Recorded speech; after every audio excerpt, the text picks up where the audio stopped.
नमस्कार, मैं दुष्टर उपाध्याय। ट्रंप के सबसे करीबी दोस्त ने भारत को लेकर अमेरिका को क्या दे डाली बड़ी चेतावनी। भारत से रिश्ते बिगाड़ने वाले ट्रंप की हार पर फिनलैंड के राष्ट्रपति ने ऐसा क्या ऐलान किया है कि दुनिया चौंक गई। भारत को आंख दिखाने वाले ट्रंप को क्या हुआ है बड़ा नुकसान, क्या है वो रिपोर्ट जिसमें भारत को अमेरिका और चीन के बराबर शक्तिशाली दिखाया गया है।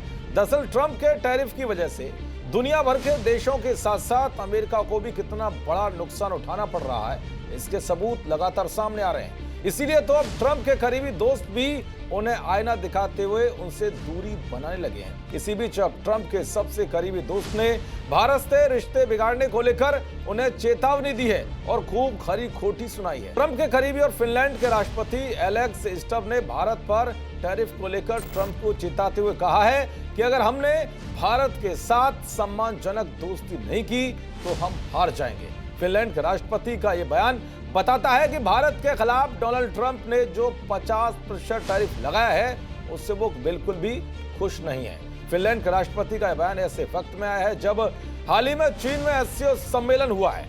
इस सम्मेलन में पीएम मोदी, रूस के राष्ट्रपति पुतिन और चीनी राष्ट्रपति जिनपिंग की तिगड़ी एक मंच पर दिखाई दी। इस दौरान तीनों ही महाशक्तियों के नेता एक दूसरे से बातचीत करते, गर्मजोशी से हाथ मिलाते और गले मिलते हुए दिखाई दिए थे।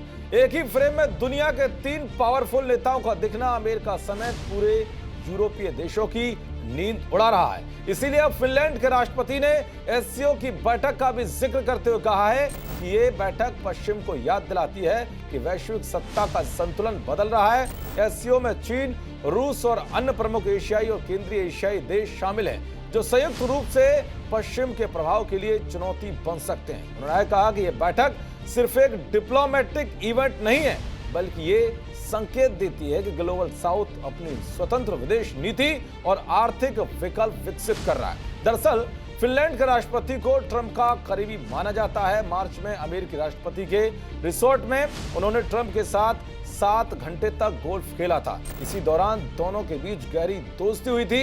यानी कि फिनलैंड के राष्ट्रपति ने ट्रंप को बता दिया है कि अगर भारत हमसे दूर चला गया तो दुनिया में अमेरिका समेत यूरोपीय देशों की भी हार हो जाएगी, क्योंकि चीन और रूस जैसे पावरफुल देश अमेरिका के पहले से ही कट्टर दुश्मन हैं और भारत भी दुनिया में एक उभरती ताकत है जो टैरिफ की वजह से अमेरिका के लिए अब बड़ी चुनौती बनता जा रहा है। इस बात को खुद अमेरिका के प्रसिद्ध लोग भी समझ रहे हैं। अब प्रसिद्ध अमेरिकी लेखक डेविड फ्रम ने भी ट्रंप को भारत का सम्मान करने की नसीहत दी है। कनाडाई मूल के अमेरिकी लेखक डेविड फ्रम ने जो पूर्व अमेरिकी राष्ट्रपति जॉर्ज बुश के भाषण को लिखते थे, उन्होंने कहा कि आने वाले दिनों में भारत अमेरिका और चीन के बराबर की शक्ति बन जाएगा। डेविड फ्रम ने कहा है कि 21वीं सदी में दुनिया की सबसे प्रमुख शक्तियों में भारत शामिल होगा। भारत अमेरिका का सहयोगी या अमेरिका पर निर्भर नहीं होगा, यह अमेरिका और चीन के समान शक्ति होगी। तो वहीं इससे पहले अमेरिका के पूर्व राष्ट्रीय सुरक्षा सलाहकार जॉन बोल्टन ने कहा है कि ट्रंप की नीतियों ने दशकों की उन कोशिशों को बर्बाद कर दिया है जिसकी वजह से भारत अब फिर से रूस के करीब जा रहा है और चीन से भी नजदीकी बढ़ा रहा है। यानी कि अपने दोस्तों के साथ साथ अब ट्रंप अपने ही घर में गिरते दिखाई दे रहे हैं और भारत को लेकर ट्रंप का रवैया किसी को भी रास नहीं आ रहा है। इसीलिए अमेरिका में भी ट्रंप के खिलाफ विरोध प्रदर्शन तेज हो गए। देखते रहिए जी न्यूज़। नमस्कार।